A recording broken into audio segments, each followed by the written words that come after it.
First contact is not something that will happen to you. It is something that will happen through you. You are not waiting for the future. You are already late to something that has begun. Now sit with that for a second. You didn't miss this video by accident. But if you leave early, you will miss why that matters. Because here's the uncomfortable part. Most people who think they're awake are still reacting to reality as if it's testing them. And if that's you, something fundamental is still inverted. I'm not going to explain that yet, but understand this before anything else. If you turn this off too soon, you'll walk away believing you already understand what's happening on Earth right now. And that belief is exactly what keeps the signal blurred. Now listen carefully. There is a reason conversations about contact, timelines, and awakening feel exciting and frustrating at the same time. It's not because the information is complex, it's because you're trying to place it outside of yourself. That's where most people get it wrong. The biggest shift happening on this planet has nothing to do with ships in the sky, and everything to do with how reality organizes itself around consciousness. But don't lock onto that sentence yet. Let it stay incomplete. Because what's unfolding between 2026 and 2033 doesn't arrive as an event. It arrives as a mirror, and mirrors don't announce themselves. They simply show you what frequency you're standing in. Now listen carefully. Reality does not move forward to reward effort. It rearranges itself to stay coherent with the observer. That one line collapses most belief systems, which is why it's usually softened, spiritualized, or turned into slogans. We're not doing that here. If you misunderstand this, everything else collapses. Humanity has been trained to believe that change comes from pushing, from fixing, from fighting, from proving worth. But what if none of that ever moved reality at all? What if reality was only responding to alignment, not intention? Don't answer that yet. Because the period people are calling open contact isn't about beings arriving. It's about something else becoming visible. And visibility only happens when the observer can tolerate it. This is where most people quietly disengage. They want information, they want confirmation, they want reassurance that everything will be okay. But contact doesn't respond to desire. It responds to coherence. Now pause. Coherence is not belief, it's not hope, it's not optimism, it's internal agreement. When what you think, what you feel, and how you act stop contradicting each other, reality stops scrambling. That's not a teaching, that's a mechanical description. And most people are not coherent. They say they want peace while feeding on conflict. They say they want truth while avoiding self-honesty. They say they want contact while still needing authority. If that stings good, that means you're still listening. Now listen carefully. Suffering is not punishment. It never was. Suffering is what friction feels like when consciousness moves out of sync with itself. The universe doesn't test you. It reflects you, and reflections don't negotiate. This is why nothing out there needs to be fixed before contact can occur. What changes first is the relationship you have with experience itself. That's what's shifting now, silently, globally, without announcement. People expect awakenings to look dramatic. They expect signs, messages, leaders.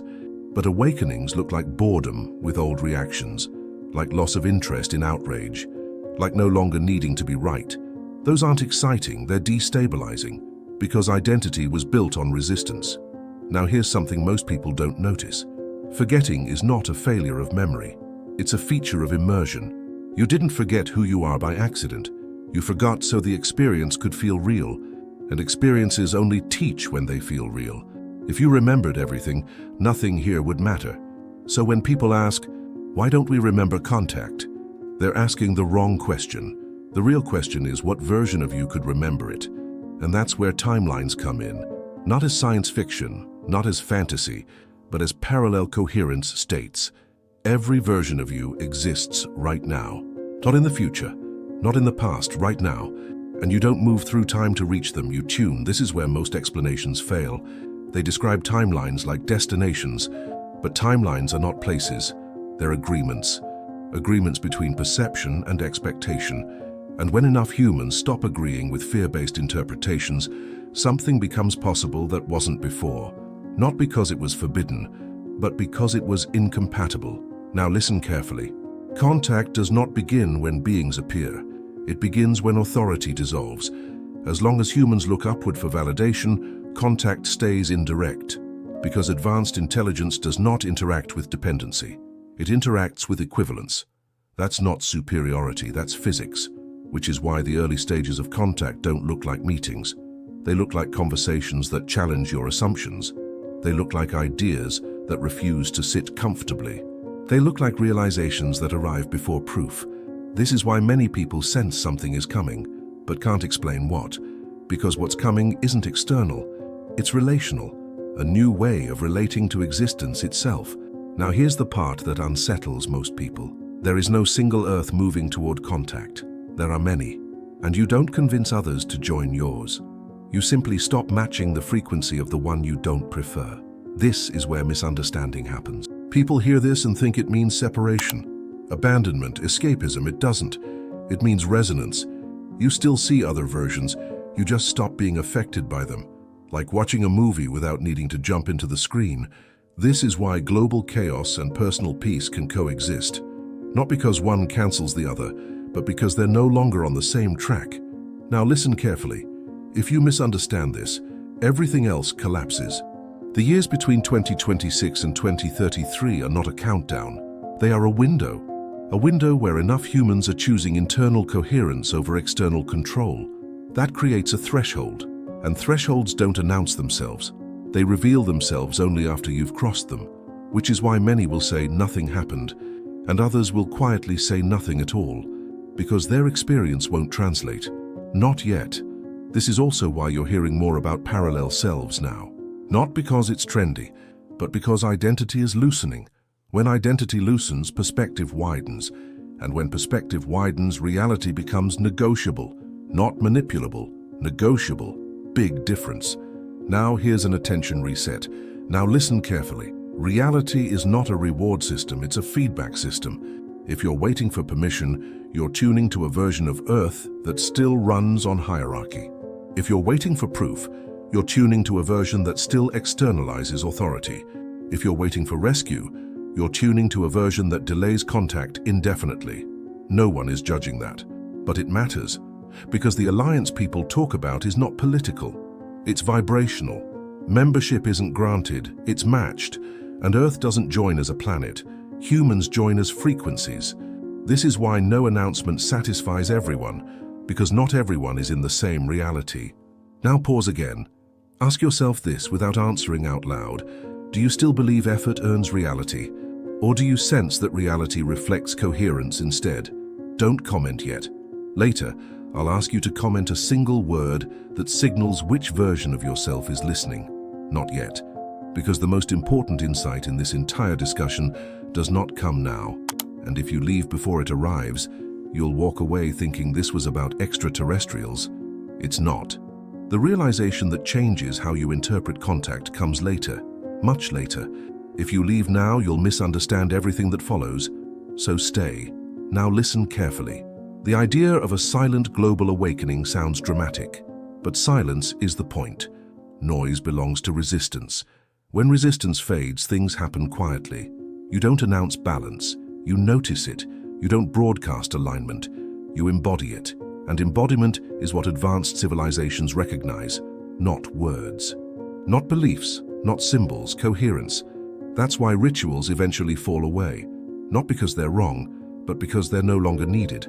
Tools exist for imbalance. When balance stabilizes, tools become optional. This is why many people feel disoriented right now. Old motivations aren't working. Old fears feel hollow. Old identities feel heavy. That's not collapse. That's recalibration. Now here's something few people are willing to hear. If contact happened tomorrow, most humans would ignore it, not deny it. Ignore it, because it wouldn't validate their stories. It wouldn't confirm their enemies. It wouldn't rescue their identity. It would simply reflect their internal state. And reflections are confronting. This is why preparation isn't about technology, it's about emotional maturity. Can you experience uncertainty without panic? Can you experience difference without threat? Can you experience reflection without defense? Those are the entry points. Now listen carefully. Parallel versions of you are not future possibilities. They are present realities. The version of you that experiences open contact does not wait for it. They live in a way that makes it unremarkable.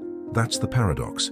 When something stops being extraordinary, it becomes accessible. This is why obsession delays contact, not because curiosity is wrong, but because fixation distorts coherence. Interest opens doors, need closes them. This is where most channels, predictions, and timelines go wrong. They turn resonance into anticipation. Anticipation carries tension. Tension breaks coherence, which delays the very thing being anticipated. Now pause. If you've ever felt exhausted by spiritual effort, this is why. You were trying to earn something that only arrives through allowance. Allowance is not passivity, it's precision. It's knowing when not to interfere. And humanity is just beginning to learn that, which is why the window matters, not as a deadline, but as a period where interference drops below a threshold. Now here's another attention reset. This is where most people get it wrong. They think awakening means knowing more. It doesn't. It means needing less validation, less certainty, less control. When those needs fade, contact becomes natural, because there's nothing to protect. Now, before moving forward, I want you to do something simple, not yet in the comments, just internally. Notice whether any part of you is waiting for me to explain how to do this. If so, that's the part still tuned to effort-based reality. We'll address that later, but not yet, because the most destabilizing insight of all is still ahead, and it changes how you understand time itself. Stay with me. Something subtle has already shifted while you were listening, not in the world, in how you're listening. If you didn't notice it, that's fine. That's actually how it works. Now listen carefully. The human mind wants timelines to behave like calendars, dates, events, sequences, but timelines are not schedules. They're probability gradients, and probability responds to coherence faster than it responds to intention. This is where most predictions fail. They assume reality moves because something happens, but reality moves because something stabilizes. The years people keep pointing to are not moments when something arrives. They are periods when something becomes sustainable. That distinction matters more than you think, because unsustainable contact collapses, not dramatically, quietly. It fades into doubt, denial, ridicule, distraction, which is exactly what has happened before. Now listen carefully. If you misunderstand this, everything else collapses. Earth has already experienced contact many times, but not in forms that could survive human incoherence.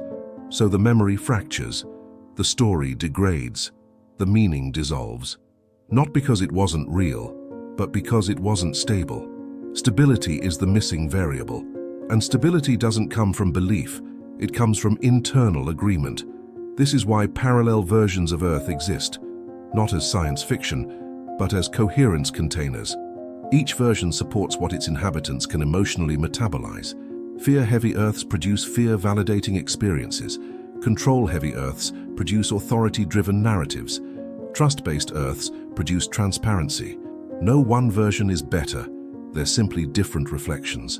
Now here's something that makes people uncomfortable. You don't convince anyone to shift timelines. You outgrow the need to. And when that happens, you stop arguing reality. That's the first sign you're no longer anchored to the old track. Notice this. When you feel less compelled to correct others, something has loosened.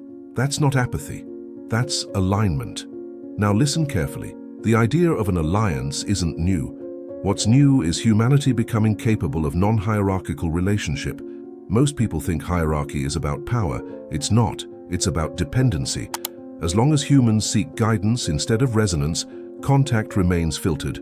Because advanced intelligences do not lead civilizations. They respond to them. That's not ethics, that's mechanics. This is why the earliest stages of contact look disappointing to many people. No grand arrival, no saviors, no instructions, just reflections, ideas that feel strangely familiar, concepts that feel remembered, not learned.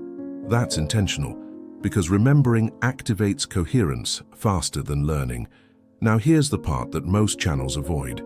Contact is not meant to convince you, it's meant to trigger self-recognition. If you need to be convinced, the frequency mismatch is still active, which doesn't make you wrong. It just means you're on a different version of Earth. Now pause. There is a silent sorting happening right now, not of people, of interpretations. Two people can watch the same event and experience entirely different realities. One sees threat, another sees transition. One sees collapse, another sees shedding. Neither is lying, they're tuning. This is why debates go nowhere now, because no one is arguing facts, they're defending frequencies. Now listen carefully. Reality doesn't punish misalignment, it amplifies it until it's noticed. That amplification feels like chaos. But chaos is not disorder, it's conflicting orders colliding. And collisions create heat, which forces change. This is why suffering increases right before transitions, not as a test, as feedback.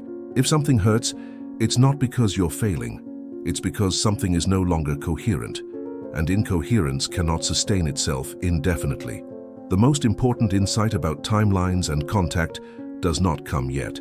If you stop here, you'll think the shift is about belief systems or global events. It's not. The part that explains why forgetting exists, why contact waits, and why identity dissolves is still ahead. Leaving now guarantees misunderstanding. So stay. Now listen carefully. Humanity has been trained to equate awareness with alertness, constant scanning, constant reaction, constant concern. But awareness is actually relaxed presence. The calmer the system, the more it can register subtle signals. Noise blocks perception. This is why fear-based attention narrows reality, and why calm expands it. This is not philosophy, it's neurology. And advanced intelligences understand this deeply, which is why they don't shock systems that aren't ready. Shock fractures perception. Integration requires softness. Now here's something rarely said plainly. You are not here to raise Earth. Earth is not a student. Earth is a context, a learning environment. And environments don't evolve by effort, they evolve by usage patterns. When enough participants stop using the environment to reinforce fear, the environment reorganizes. That's what's happening now, silently, which is why so many feel like they're between worlds. Old motivations don't fit. New ones aren't clear yet. That liminal space is uncomfortable, but it's necessary because identity is recalibrating. Now listen carefully. Identity is not who you are. It's who you're practicing being, and practice implies flexibility. When identity becomes rigid, learning stops. This is why many people feel threatened by ideas of parallel selves, because it destabilizes fixed identity. But flexibility is exactly what contact requires, not belief, adaptability. Now here's a subtle point. Parallel versions of you are not waiting in the future. They're already complete. You don't become them by effort. You allow resonance to shift, which often feels like letting go, not striving. This is why people who chase awakening burn out. They're sprinting towards something that only arrives when you stop running. Now listen carefully. There is no universal awakening experience. There are many, and none of them look like movies. Most look boring from the outside. A person stops arguing, stops consuming outrage, stops needing to explain themselves. That doesn't look revolutionary, but it changes everything, because attention withdraws from old loops, and loops collapse without attention. Now here's something important. The idea of open contact scares people because they imagine loss of control. But control was never real. Predictability was. And predictability is dissolving, not because things are becoming random, but because coherence is shifting faster than habits, which creates uncertainty. Uncertainty is not danger, it's openness. And openness feels threatening to rigid systems. This is why institutions struggle during transitions, not because they're evil, but because they're slow. Now listen carefully. If you still believe someone needs to allow contact, you're still thinking hierarchically. There is no gatekeeper. There is only compatibility. Compatibility is self-generated. No one grants it. Now pause. Notice if part of you still wants a definitive answer, a final explanation, a conclusion. That desire is understandable, but conclusions belong to linear thinking. And what's happening now is non-linear, which is why explanations feel unsatisfying. They flatten something multidimensional. Now here's an attention reset. This is where most people get it wrong. They think forgetting is a flaw. It's not. Forgetting allows immersion. Immersion allows meaning. Meaning allows growth. If you remembered everything, choice would be irrelevant. And without choice, experience collapses. This is why memory returns gradually. not all at once. As coherence stabilizes, memory is a function of safety. When the system feels safe, it can remember. This applies to trauma. It applies to contact. It applies to identity beyond the physical. Now listen carefully. The reason contact appears fragmented is not because it's inconsistent. It's because different versions of humanity are remembering different things, and those memories don't align yet, which creates contradictory narratives. But contradiction is not failure, it's overlap. Now here's something to sit with. The version of you that remembers contact does not feel special. They feel normal. That's the irony. When something integrates fully, it loses drama. Drama exists at the edges of integration. So if you're seeking excitement, you're tuning to the wrong signal. If you're seeking familiarity, you're closer. Now listen carefully. The alliance people talk about does not begin with technology exchange. It begins with ethical equivalence, not moral superiority. Equivalence, the ability to see another intelligence as neither above nor below you. That's rare. Most humans still oscillate between worship and fear. Both are forms of inferiority. Equivalence feels like neutrality, and neutrality feels boring to the ego, but neutrality is stable. Now pause. If you've ever felt strangely calm when thinking about contact, that's not curiosity, that's resonance.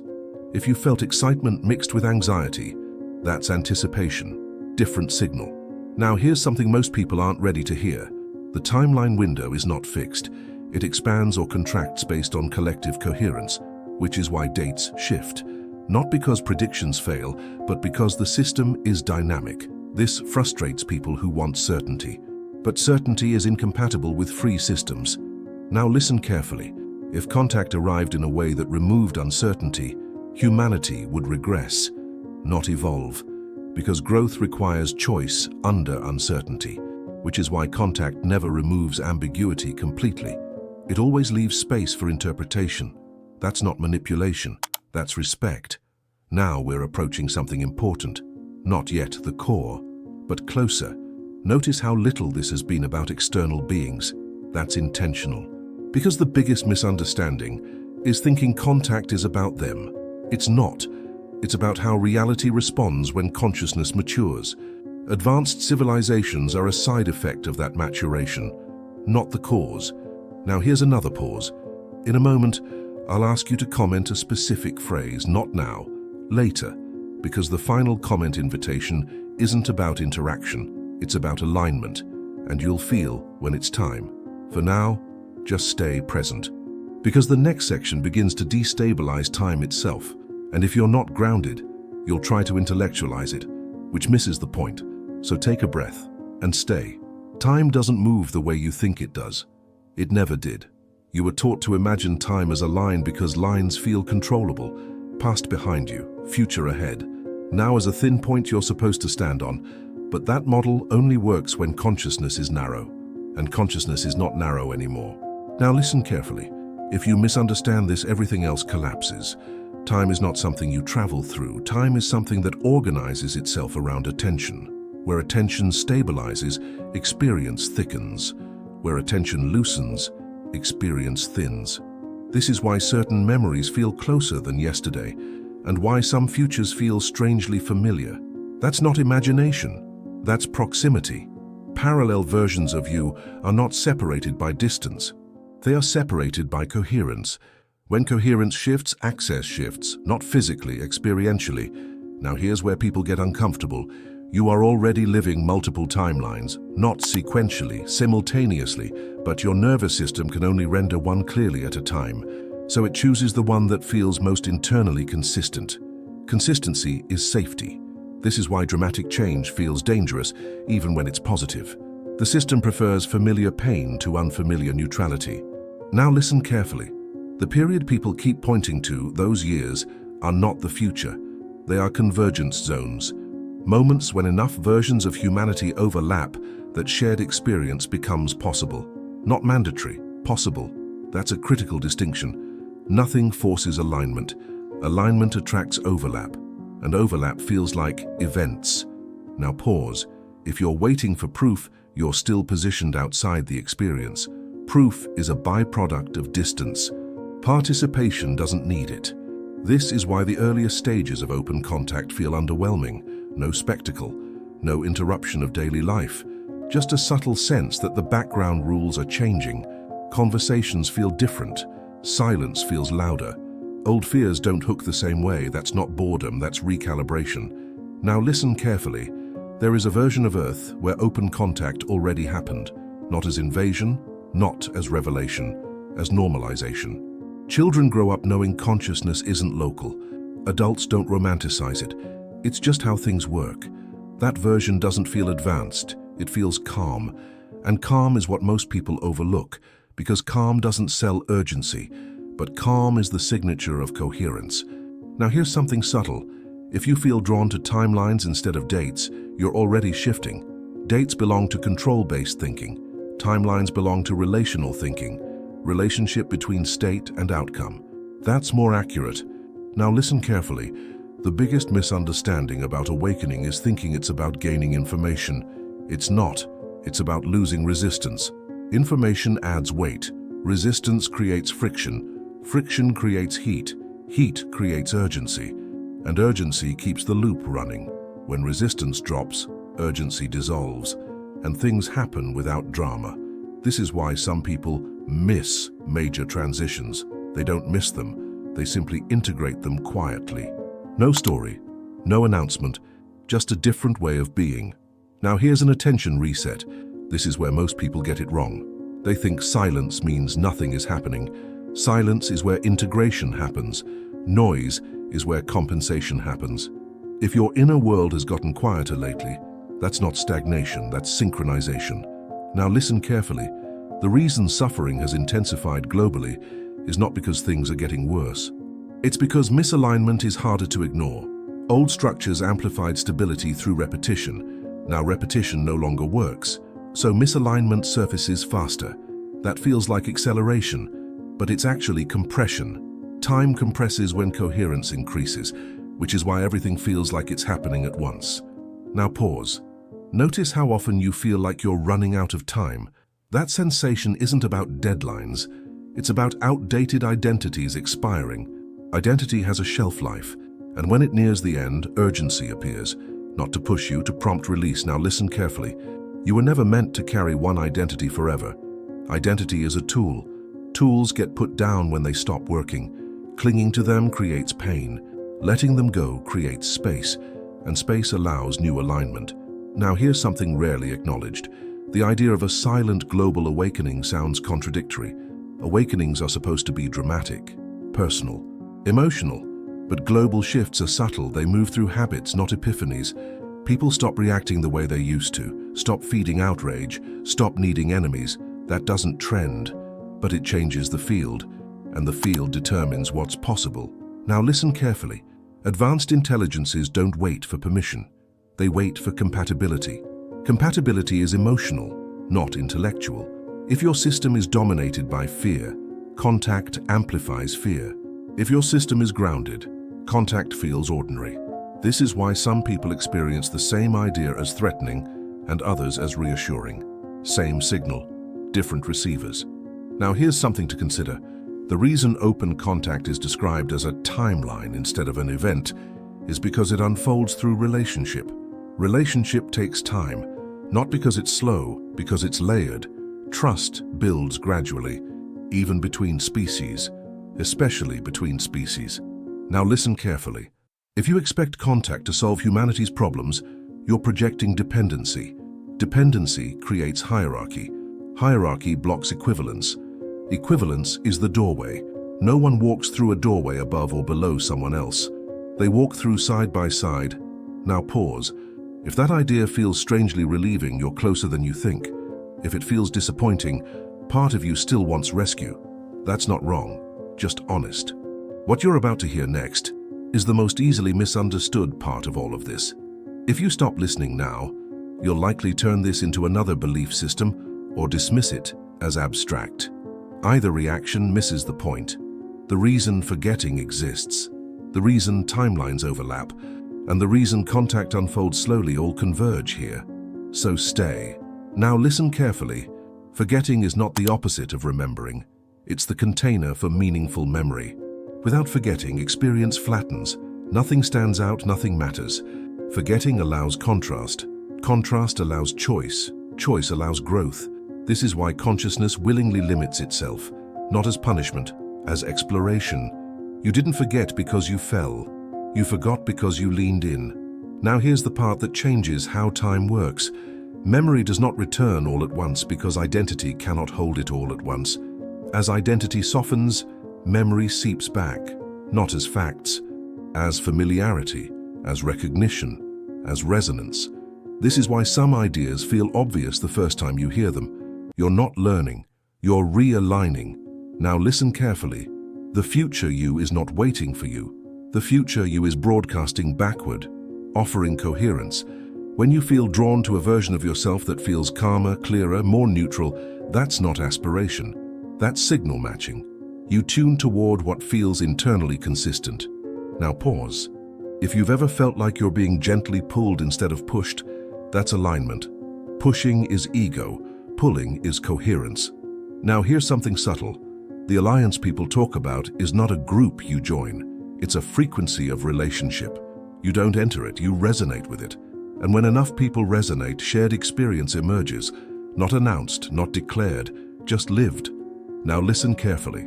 The most advanced form of contact is not seeing something in the sky. It's realizing you no longer need certainty to feel safe. When safety becomes internal, external reality reorganizes. That's not mystical, that's relational physics. Now here's an attention reset.